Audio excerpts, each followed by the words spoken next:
Bueno, antes de iniciar la primera mesa, me acerco a la pirámide.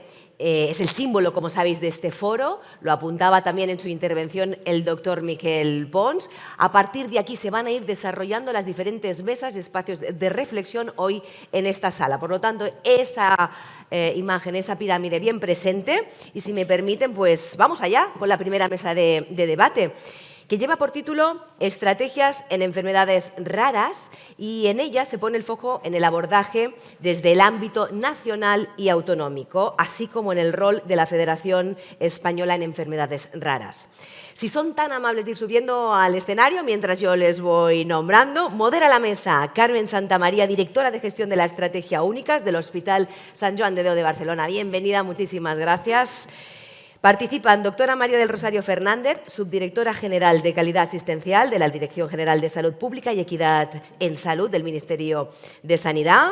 Bienvenida. Doctor Alfredo Silva, director general de Asistencia Sanitaria del Sergas. Gracias por acompañarnos. Ariadna Tigri Santiña, responsable del programa de enfermedades raras, área asistencial Servei Català de la Salud. Benvinguda. Juan Carrión, presidente de la Federación Española de Enfermedades Raras. Muchísimas gracias a todos por estar aquí con nosotros. Y para dar inicio a la sesión contamos con la participación de Nicolás González, es diputado del Parlamento Europeo, miembro de la Comisión de Salud Pública. Lamentablemente hoy no nos puede acompañar presencialmente en esta jornada, pero sí que nos hace llegar unas palabras para darnos una perspectiva de ese abordaje de las enfermedades raras desde el ámbito europeo. Vamos a verlo. Gracias a todos por estar aquí en este evento de enfermedades raras.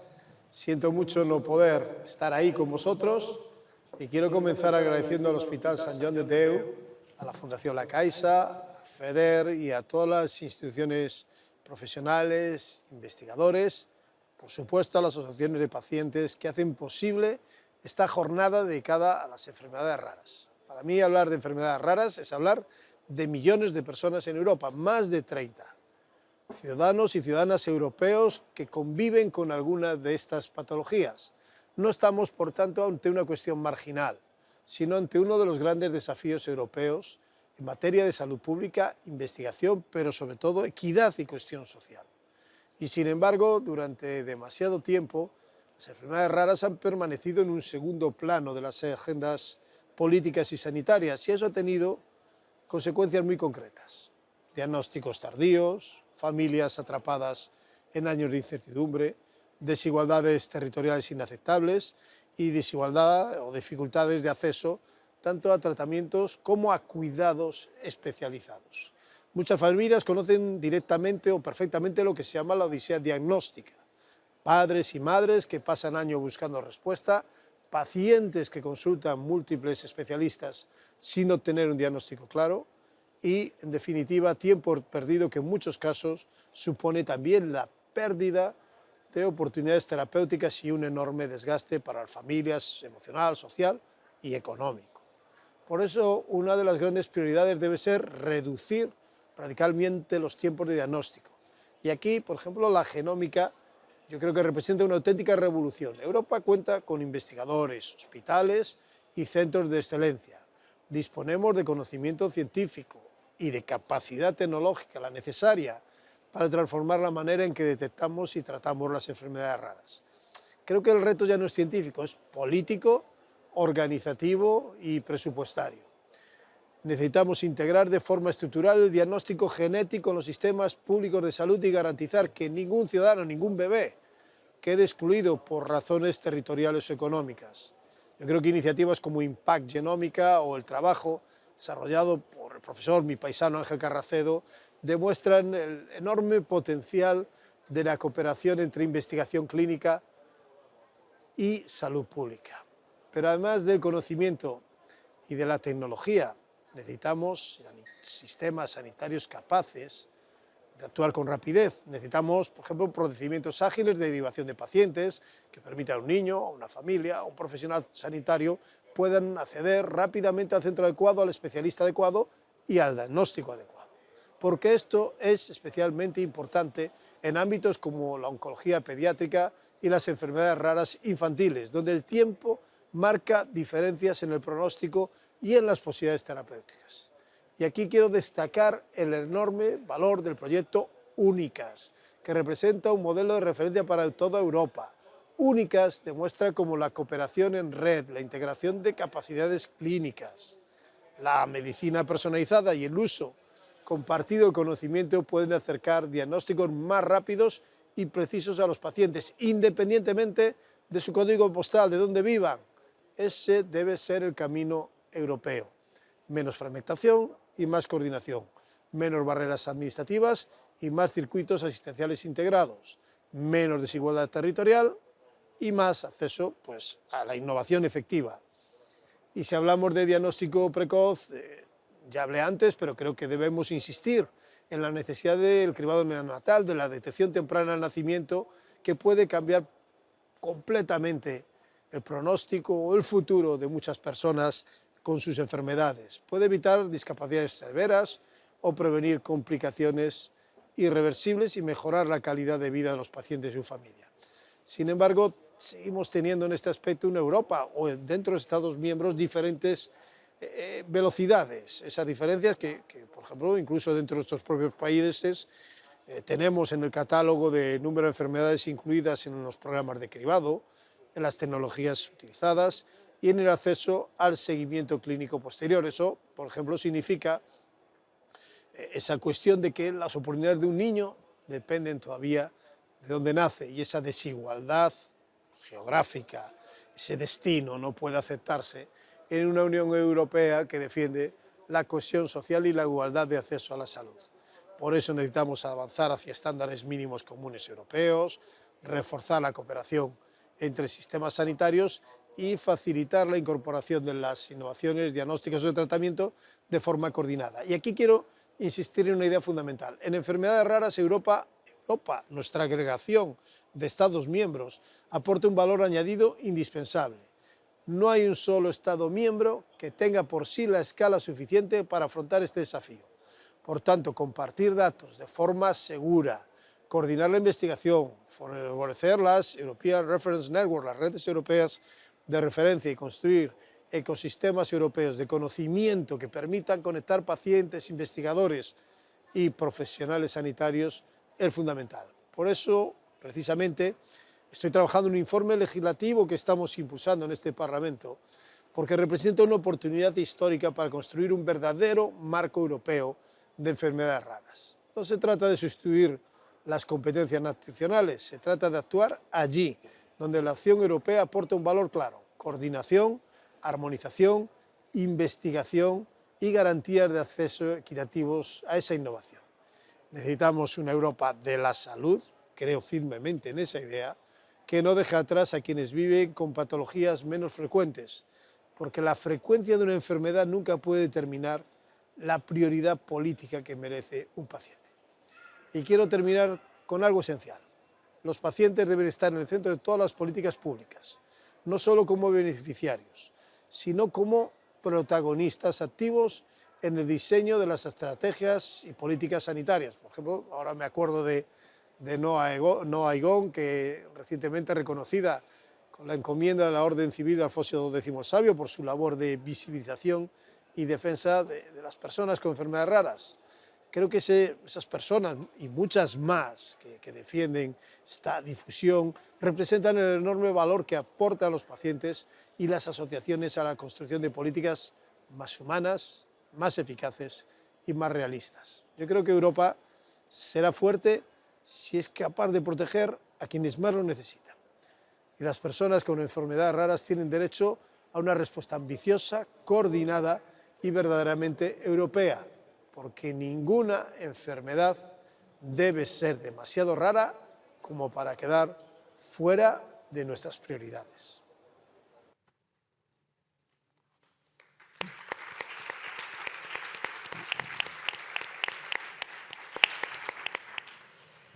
Pues buenos días. Estoy muy contenta de compartir esta mesa con vosotros.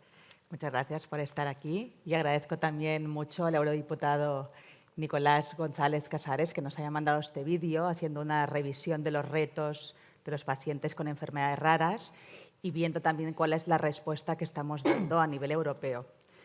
Hay una frase que ha dicho que me ha gustado mucho y que la quiero utilizar porque nos ayuda a abrir esta mesa, y es la que ha dicho que dice: el reto no es solo científico, sino fundamentalmente político, organizativo y presupuestario.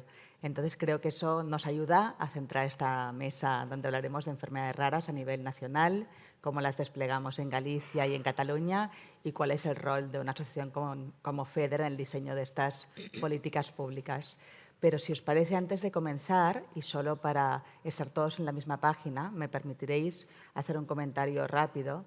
Si bien es verdad, y lo habéis comentado varios en los discursos de inauguración, que hemos avanzado mucho, todavía hay desigualdades territoriales muy importantes. Y quisiera dar solo 4 datos para que todos podamos centrarnos en el debate. Por ejemplo, lo sabemos, ¿no? En cribado, el año pasado se aprobó que el cribado pues pasará ya a 21 enfermedades. Aún así, tenemos comunidades que criban más de 40, ¿no? Con lo cual aquí pues la historia de un niño que nace con la misma enfermedad en diferentes comunidades pues puede tener un futuro radicalmente distinto. De igual manera, también hemos hablado de los CESUR, de los 386 CESUR, el 80% están en el 20% de comunidades. Eso, digamos que es una concentración de conocimiento que también dificulta el acceso y justamente donde Únicas pone el ojo, digamos, para poder poco a poco, de forma progresiva, como nos has avanzado, para que poco a poco podamos ir haciendo que viajen menos los pacientes y viajen más los datos. Y de igual forma, pues por estar precisamente tan concentrado el conocimiento, pues también hay desigualdades con respecto al acceso a tratamientos. Por ejemplo, hace poco AELMU publicó un informe sobre ensayos clínicos en enfermedades raras y la comunidad que en 2025 hizo más ensayos hizo 171. Y algunas de las comunidades, en cambio, no han hecho ninguno, ¿no? Con lo cual, estamos ante un mapa donde todavía hay mucha desigualdad y hay que seguir trabajando. Y si os parece, enmarcaríamos la mesa con esto y empezamos las preguntas. Tengo preparadas 4 preguntas. Lo que os pediría es que vayamos, ya sé, seamos lo más respetuosos posible del tiempo. Entonces, la primera, María, me gustaría hacértela a ti. Cuando has hecho el discurso, has explicado ya un poco las principales líneas estratégicas de la nueva estrategia, pero me gustaría sí que muy brevemente puedas explicarnos las prioridades fundamentales, sin entrar demasiado a ellas, porque las iremos viendo después con las preguntas, pero para que nos queden claras las prioridades. Gracias.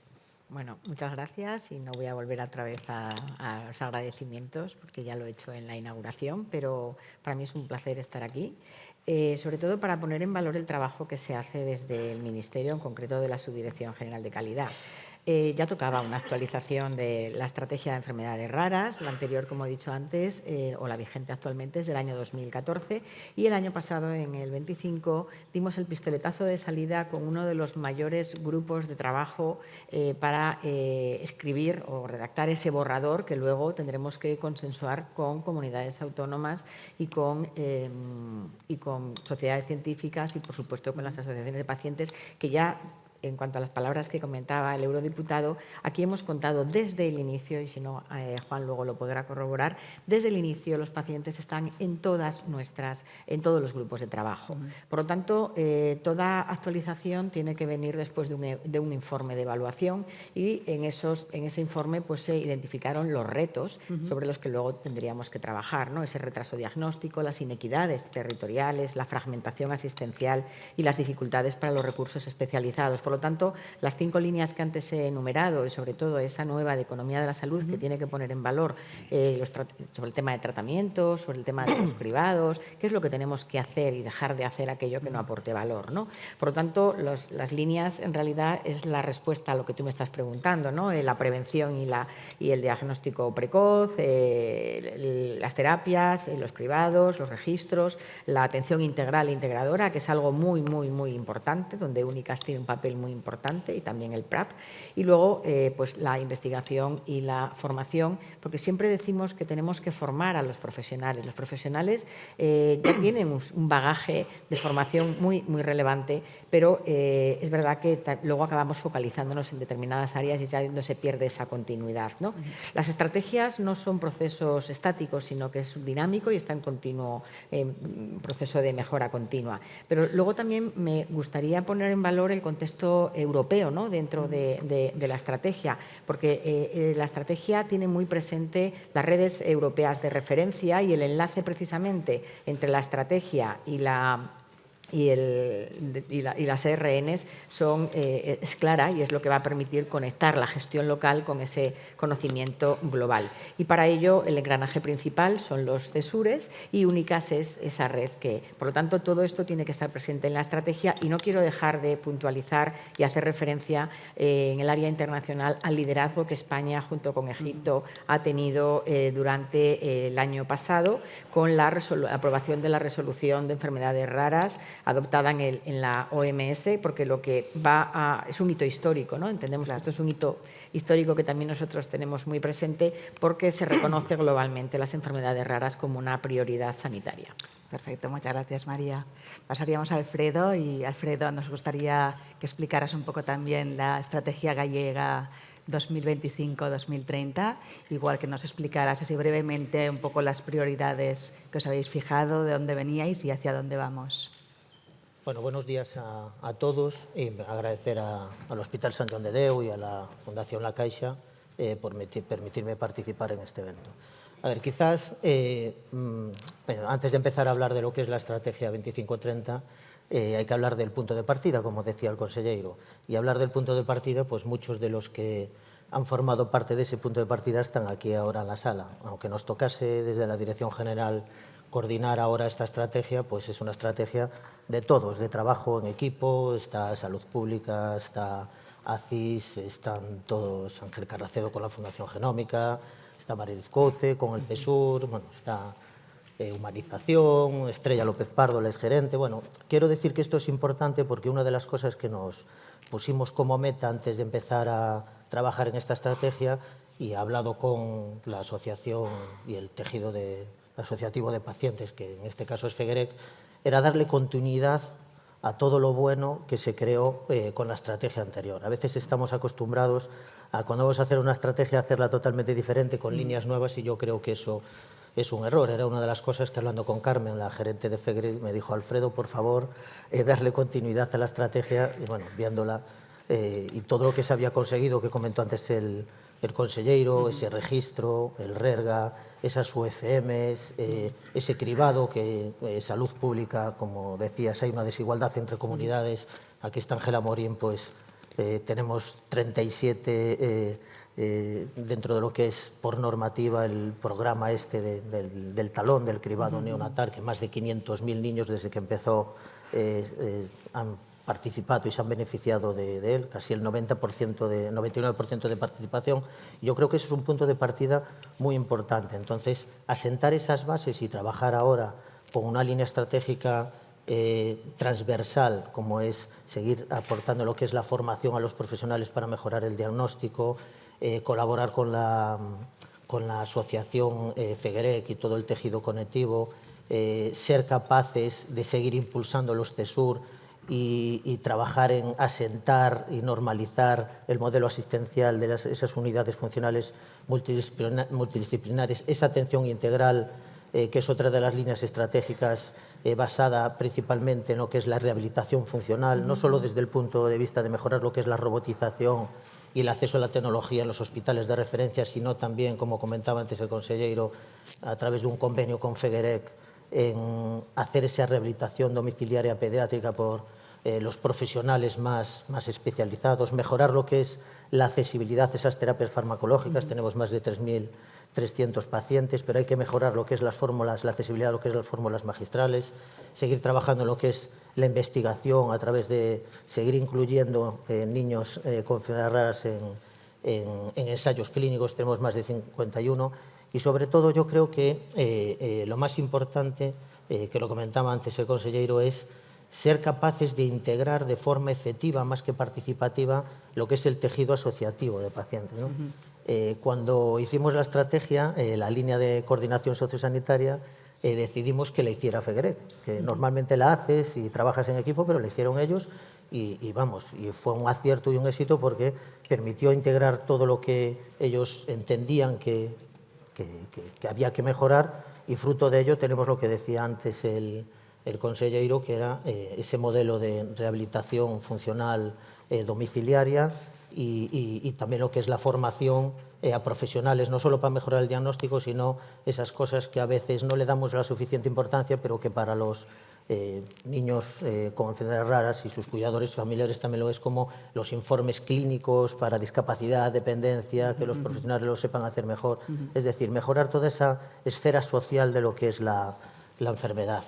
Y sobre todo es algo muy importante, que aquí en Galicia, tú cuando quieres hacer un modelo de transformación asistencial de lo que es la asistencia sanitaria de una estrategia, no solo tienes que conocer las realidades y los retos, sino también tiene que haber una normativa que lo regule, pero tiene que haber liderazgo y impulso y apoyo de política sanitaria. Comentaba, pues es una estrategia de casi 400 millones de euros, donde garantizas que durante los años que tenemos que desarrollar esas acciones y líneas estratégicas, pues está aprobado por el Consejo de la Xunta, con lo cual hay financiación, que es importante para trabajar en esos objetivos y esas acciones.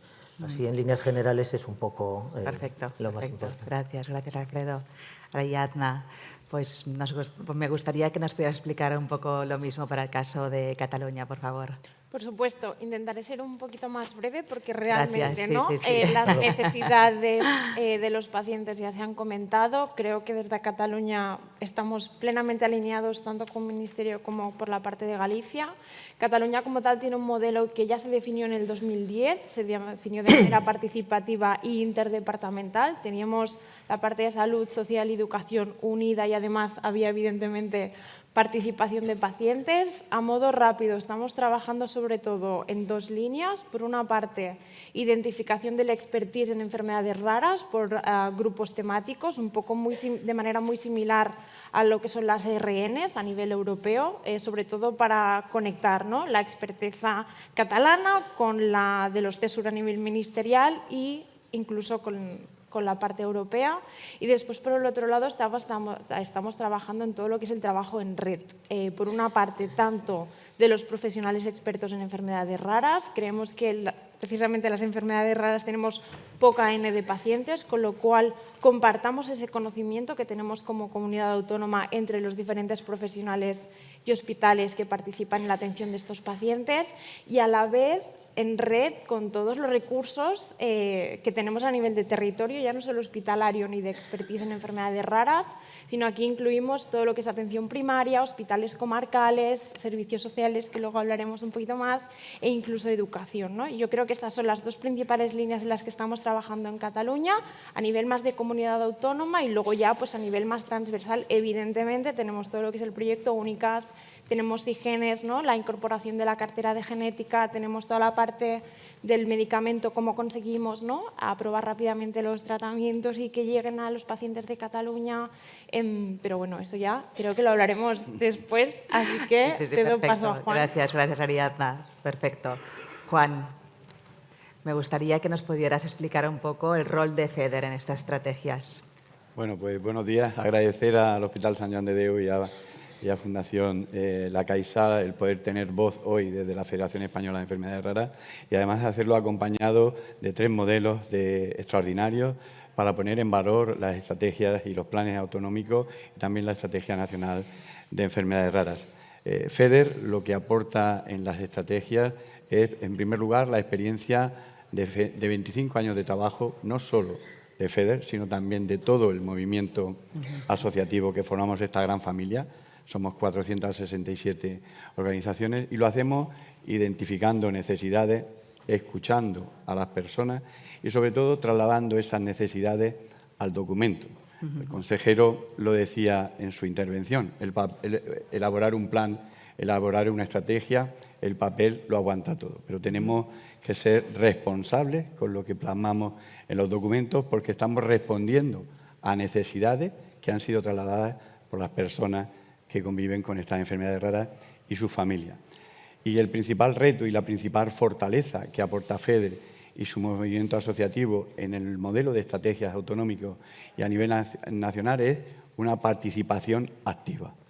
Y quiero destacar, estamos en Galicia, quiero destacar la participación activa en esta segunda estrategia gallega pues de Feguerer y de todo el movimiento asociativo de Galicia, pero de manera particular Feguerer porque aporta ese conocimiento, escucha y aporta la experiencia de todos los pacientes y la traslada de forma colaborativa, en este caso en el ámbito autonómico. Pero también lo hemos hecho a nivel nacional. Llevábamos, María, lo comentábamos en el desayuno, más de una década, cuando ella llegó, asumió la responsabilidad de su Dirección General de Calidad, pues eran muchas las reivindicaciones, porque llevábamos más de una década reivindicando desde el movimiento asociativo, desde FEDER, la necesidad de actualizar la estrategia nacional. Hoy esto es una realidad y lo más importante es que se ha hecho escuchando la voz del paciente y de la familia que convive con estas enfermedades raras. Porque escuchar a la persona y escuchar a la familia lo que permite es trasladar a eso, al documento las necesidades reales a las que se enfrentan. Y el valor que espera y desea alcanzar, en este caso, la persona y la familia de estos documentos es precisamente respuesta a esas soluciones, ¿no? Y a esas necesidades que se plasman en los documentos.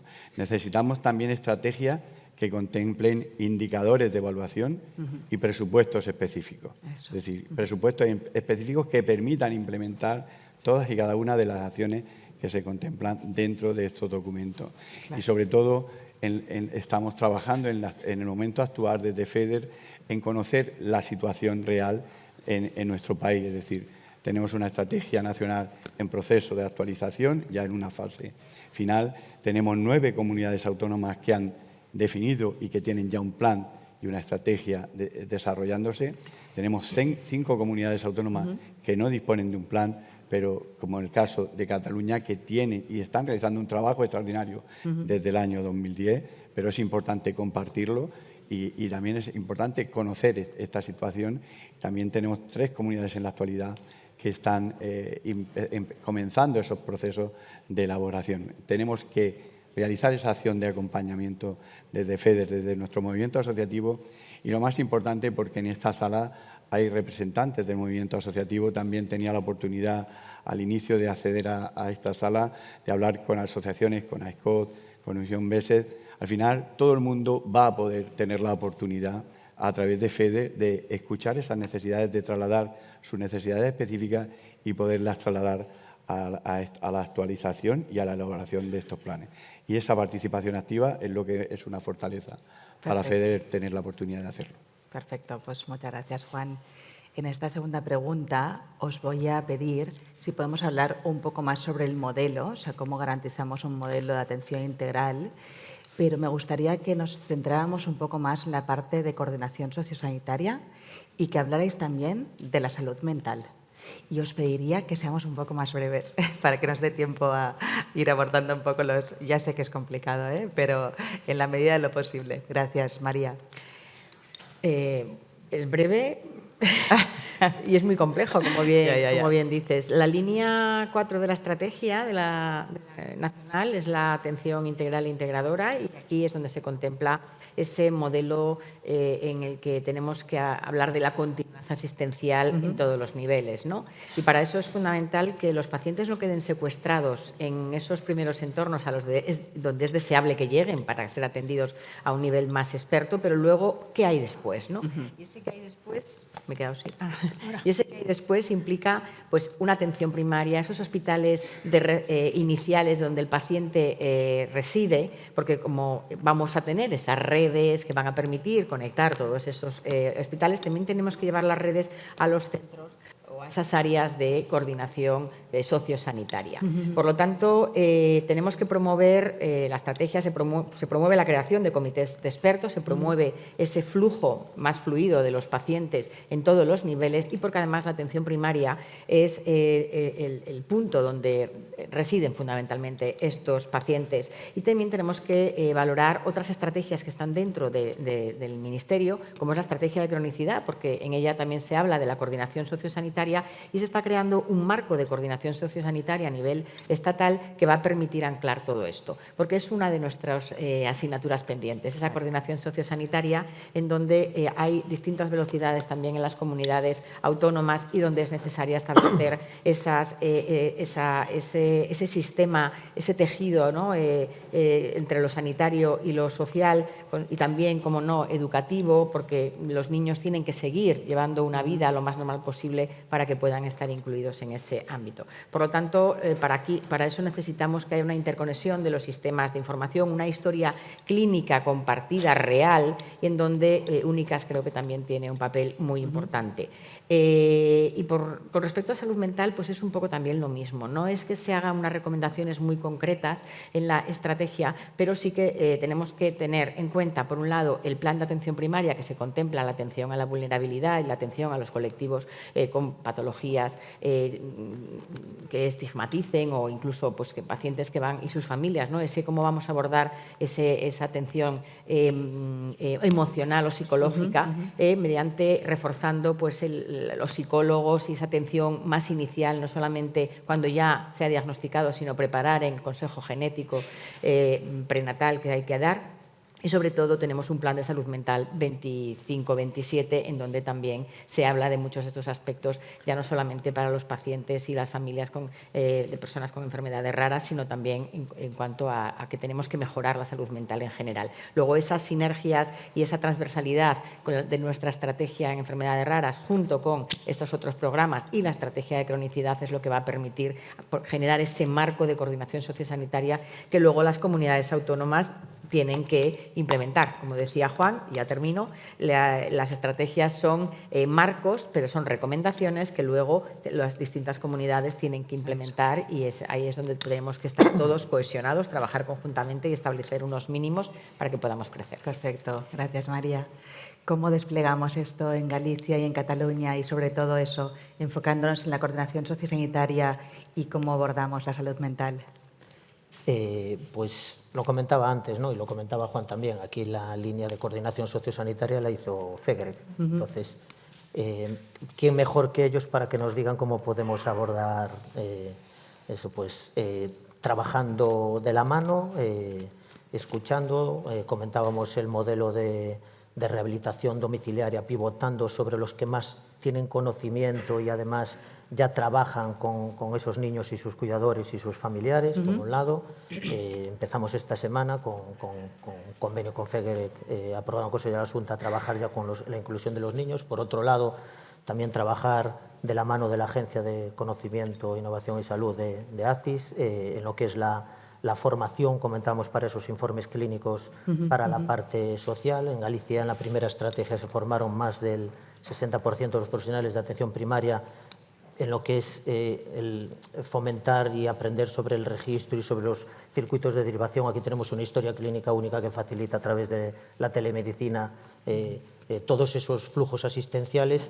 Y desde el punto de vista de la salud mental, yo creo que es uno de los retos más importantes, ¿no? Aquí comentaba el consejero que tenemos una comisión central de enfermedades raras, pues incorporando y estamos incorporando, ¿no?, y a las UCMs todos esos profesionales que pueden ayudarnos a mejorar lo que es el acompañamiento y el abordaje de lo que es la salud mental para empezar a llevar a cabo acciones en ese sentido y trabajar en otras acciones que tenemos, como pueden ser programas de respiro para esos cuidadores que tienen que ayudar mucho a sobrellevar esa situación que en muchas ocasiones es difícil.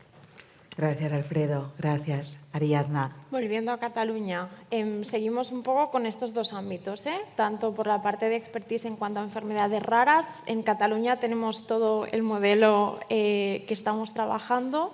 Una de las partes es identificar, ¿no?, quiénes son estas unidades, estos profesionales expertos en enfermedades raras, y a estas unidades, entre otras muchas cosas, les pedimos que tengan un equipo multidisciplinar, entendiendo multidisciplinar no solo diversas especialidades médicas, sino también que incluyan trabajo social y psicología. Así que por esta parte, aquí tendríamos un poco la parte más sociosanitaria y más también de salud mental. Y después, por la otra parte, a nivel de proximidad, volvemos a lo mismo, ¿no? Es muy importante que, como decía María, estos pacientes no se queden retenidos en estas unidades expertas en enfermedades raras, que en su momento son absolutamente clave y también en todo el seguimiento del paciente, pero que a la hora, ¿no?, de activar determinados recursos sociales, a la hora de conectarnos, ¿no?, con la escuela de este niño, cómo formamos a esa profesora o a ese monitor que se tiene que hacer cargo de este niño, pues tengamos a todos los profesionales de proximidad implicados, ¿no? Entendiendo de nuevo el hospital comarcal, la atención primaria, que son los mayores conocedores de cuáles son los recursos de los que disponemos en cada uno de los diferentes territorios que conforman Cataluña.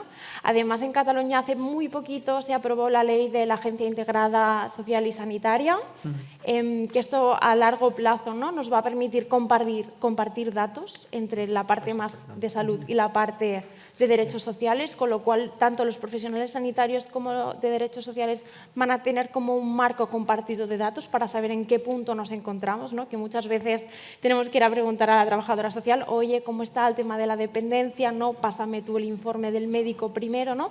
Vamos a intentar que esto no esté tan fragmentado y que no sea el paciente el que tenga que ir de un lado al otro, no, ese, por favor, el informe. Así que esto aquí en principio también lo vamos a solucionar y después en cada una de las regiones sanitarias de Cataluña tenemos comités que se dedican un poco a bajar más las necesidades de cada caso, ¿no? Porque a veces hay casos que son muy complejos. Entonces tenemos unos comités dentro de la Administración que están formados por compañeros de derechos sociales, de educación y también de sanidad. Intentamos bajar o dar respuesta a esos casos pues, que a veces son más complicados, ¿no? Una epidermolisis bullosa, por ejemplo, que vive en una zona rural, ¿no?, muy alejada. ¿Cómo conseguimos coordinar que la escuela sepa cómo abordar este caso, cuáles son los recursos sociales que tenemos y a la vez qué profesional sanitario puede desplazarse, ¿no?, o le podemos reservar unas horas de su tiempo para que pueda desplazarse, realizar las curas y volver pues, al centro de atención primaria al cual pertenece. Y como punto así que me gustaría comentar es que en este sentido tenemos que tener muy claro que no solo atendemos patologías complejas, sino que acompañamos situaciones vitales muy complejas, ¿no? Y una vez entendemos esto, es imposible separar al paciente la parte sanitaria de la parte social y de la parte psicológica. Correcto, gracias, Ariadna. Juan, me gustaría si nos puedes explicar un poco las conclusiones del informe que hizo FEDER con Share for Rare, las conclusiones donde se evidenciaron el gran impacto emocional y cuáles son estas necesidades para el paciente. Bueno, al final, este informe que hemos hecho colaborando con Share for Rare, lo que pone de manifiesto es que no solo hablamos de necesidades sanitarias, sino hablamos de necesidades sociales, educativas y laborales, ¿no? Y esto es algo que tenemos que diseñar, que tenemos que introducir también en el trabajo que se tiene que contemplar en la estrategia. Hoy hablar del diseño de una estrategia o de un plan tiene que contemplar no solo al área de sanidad, sino también al área social, educativa y laboral. Para dar respuesta a todas y cada una de esas necesidades, el impacto emocional está muy presente y, por lo tanto, es una de las respuestas prioritarias que tenemos que dar desde FEDER también en la salud mental. Estamos trabajando en poder trasladar en el ámbito autonómico y también en el ámbito nacional la necesidad de intervenir de forma muy específica y esta investigación que hemos hecho junto con Safe for Red nos lo ha puesto de manifiesto. Y también me gustaría compartir, ¿no?, esas inequidades prioritarias que a día de hoy tenemos en nuestro país, es decir, hablar de inequidad en enfermedades raras, pues hay que ponerlo de manifiesto. Hablamos de diagnóstico, hablamos de que hay comunidades que criban 21 patologías, comunidades como Galicia que llegan incluso a 50. Hoy, FEDER, junto con Más Visibles, están impulsando en la Cámara, en el Congreso de los Diputados, que se genere esa proposición de ley que garantice ese acceso universal en el país y que permita garantizar la equidad en el acceso al diagnóstico y, sobre todo, realizar esa apuesta decidida por la medicina genómica, donde el motor de esa medicina genómica lo tenemos en Galicia, lo tenemos aquí junto a nosotros, Ángel, Mariluz y todo el equipo profesional que nos acompaña. Otra inequidad, rápidamente, es el acceso. Necesitamos garantizar un acceso en equidad a los tratamientos y a las terapias avanzadas. Hoy hablar de medicamentos huérfanos en España es hablar de que hay 156 medicamentos huérfanos autorizados en Europa, de los que tan solo 103 están financiados en el Sistema Nacional de Salud. Esto nos transmite que solo el 6% de las enfermedades raras disponen de un tratamiento.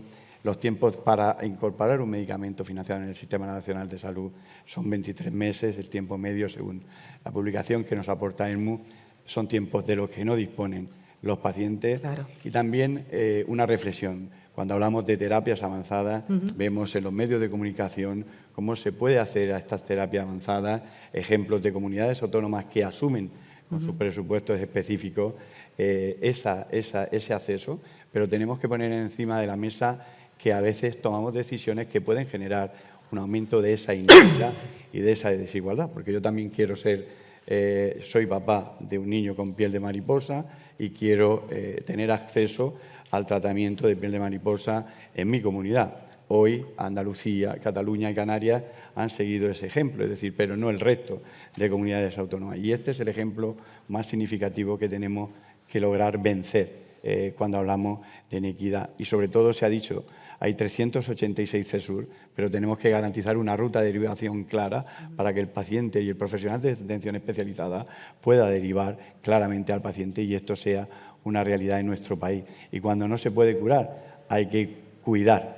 Y cuidar significa que el 94% de las enfermedades raras no disponen de un tratamiento y supone que esos servicios de rehabilitación, de fisioterapia, de logopedia, de estimulación cognitiva, de atención psicológica, se tienen que incorporar en la cartera básica del Sistema Nacional de Salud. Y ejemplos como el que ha implementado Fegueré junto con la Consejería de Galicia de poner un programa de rehabilitación funcional para niños en enfermedades raras en el domicilio, esa buena práctica se tiene que extender a todo el país.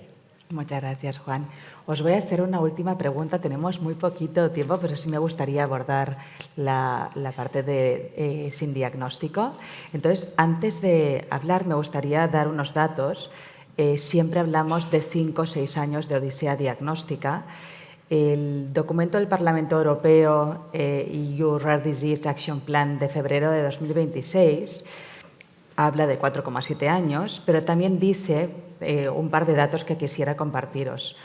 Uno es que en el caso de las mujeres, esta odisea diagnóstica es 1,7 años más largo que el de los hombres. Y también dice que los niños pequeños de 2 a 10 años y los niños mayores y adolescentes de 10 a 20 años afrontan las odiseas diagnósticas más largas, con una duración media de 8,8 y 10,4 años, respectivamente. Teniendo en cuenta que la mayoría de enfermedades raras se manifiestan en la infancia, es un dato muy alarmante. Entonces, me gustaría que para acabar, tenemos solo 5 minutos, pero en este caso me gustaría que fuera Feder quien empezara y pudieras solo sensibilizarnos acerca de por qué es tan importante acelerar el diagnóstico, tener más diagnósticos más precisos y por qué es tan importante reconocer al paciente sin diagnóstico. Os pediría hacerlo, sé que es un tema que da para toda la hora y me sabe muy mal, pero para que tengamos una pincelada nada más. 30 segundos. Vale. Yo siempre, el diagnóstico no lo es todo, pero lo cambia todo. Tenemos que dar voz a las personas sin diagnóstico. Desde FEDER y desde los diferentes programas de casos sin diagnóstico, hoy se está dando respuesta. Desde Impagenómica, de Spain UDP, todos contribuyendo, ClinGene, Generbon. Tenemos que seguir en esa línea. Tenemos que coordinar toda la atención que se hace para las personas sin diagnóstico y tenemos que ese código ORFA, el código 616874, permita identificar a todas las personas sin diagnóstico en nuestro Sistema Nacional de Salud. Y hay iniciativas como el viaje de Nica que han ayudado a sensibilizar a toda la sociedad sobre esta problemática de dar voz a las personas sin diagnóstico, que no sea solo una iniciativa, que podamos hacer muchas más y que podamos ayudar a garantizar la sostenibilidad de todos estos programas. Muchas gracias, Juan.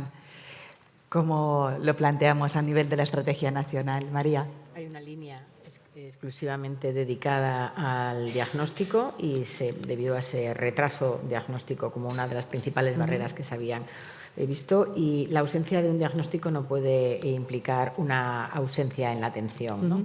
Por lo tanto, tenemos que diferenciar dos frentes críticos. Por un lado, acelerar el cronómetro del diagnóstico, pero mientras tanto, ¿qué hacemos?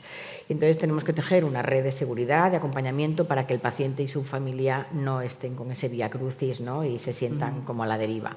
Por lo tanto, en la estrategia se contempla la posibilidad de consultas específicas de enfermedades raras en pacientes sin diagnóstico, acceso a tecnologías genómicas avanzadas para no marear al paciente. Es muy importante la codificación, porque evidentemente sin un código es como que no existes, ¿no? Entonces, evidentemente, como decía Juan, la derivación, crear esos circuitos de derivación a los CESURes que se den a conocer estos centros. Es importante también hacer acceso, como decía, a tecnologías genómicas avanzadas, pero también la inteligencia artificial que está ahí, no sé si se va a tratar todos estos temas, pero utilizar algoritmos que estén validados, o el cruce de bases de genomas mundiales, y sobre todo permitir esa participación en la investigación y en los registros, que también son muy importantes.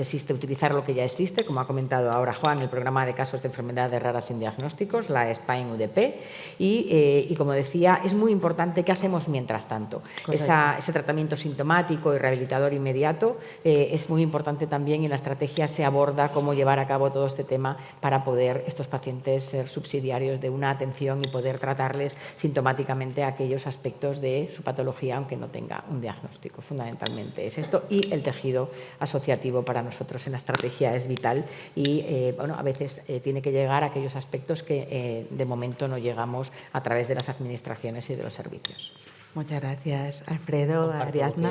Comparto lo que dijeron Juan y María, pero quiero añadir, por lo menos desde Galicia es lo que tenemos en nuestra estrategia, seguir avanzando en lo que es, impulsando lo que es el cribado neonatal desde el nacimiento, impulsando y potenciando todos los CESUR que tenemos, trabajar en esos circuitos. Aquí tenemos la suerte, y no me canso de repetirlo, tenemos al profesor Ángel Carracedo y a la Fundación Genómica, en integrar desde el punto de vista asistencial lo que es mejorar, o sea, todos los circuitos para mejorar lo que son los tiempos diagnósticos y el asesoramiento genético, y, por supuesto, participar en todas las iniciativas nacionales que nos pueden ayudar a conseguir y disminuir esa odisea diagnóstica, como el proyecto IMPACT, que seguramente comentarán a lo largo de la jornada, y el proyecto Únicas, que yo creo que es un cambio de paradigma y un antes y después en lo que es la transmisión del conocimiento y la accesibilidad a la mejora de todo. Muchas gracias. Ariadna, para cerrar. Qué placer, por favor. A ver, pues desde Cataluña, sobre todo, lo que queremos es acortar el diagnóstico, ¿no? Más allá de los pacientes sin diagnóstico, es cómo conseguimos que no haya pacientes sin diagnóstico. En primer lugar, eso, ¿no? La identificación de la expertise en enfermedades raras. ¿Quiénes son los profesionales expertos en este tipo de patologías y quién nos va a dar un diagnóstico lo más rápido y lo más certero posible? Aquí tenemos pues, las unitats d'expertesa clínica, tal y como le llamamos en catalán. De hecho, en Cataluña no hay sectorización para derivar a los pacientes cuando hay una sospecha de enfermedades raras, y de hecho para cada grupo temático hemos definido, los profesionales evidentemente han definido toda una serie de criterios de derivación y de sospecha para que cualquier profesional que tenga una sospecha en cuanto a una enfermedad rara no tenga dudas a la hora de derivar y diga, ostras, pues mira, me encaja, no me encaja, voy a hablarlo con los compañeros. Así que por aquí esto es fast track un poco para que el paciente sea referido de manera rápida al profesional que tiene conocimiento en este ámbito, y después ya cuando sí, ¿no? Que a veces por mala suerte o porque ahora mismo la ciencia no ha llegado a tanto, pues no tenemos un diagnóstico, ¿no? Tenemos esta etiqueta porque el acompañamiento no puede depender de tener una etiqueta diagnóstica o no. Si hay sospecha de enfermedad rara, hay que seguir acompañando a ese paciente y hay que seguir reanalizando, porque es probable, ¿no? Que ahora este año no, pero a lo mejor en 2 o en 3 tengamos un diagnóstico y podamos ofrecer más. Y yo creo que esto es un poco a grandes rasgos lo que se está trabajando en Cataluña, y además, pues evidentemente tenemos el cribado neonatal, ¿no? Que como enfermedades primarias sí que tenemos 26, pero si tenemos en cuenta las primarias y las secundarias son más de 40, así que no estamos tan mal en este sentido, y todo lo que sea acompañar al diagnóstico, pues evidentemente vamos a seguir trabajando en ello. Pues muchísimas gracias a todos. Solo me queda decir que me sumo al llamado que se ha hecho desde los discursos inaugurales y el mismo llamado que ha hecho Ruth diciendo que hay que mantener la luz encendida y seguir trabajando para los pacientes con enfermedades raras, con los pacientes también, y porque recordamos que juntos somos más fuertes. Muchas gracias.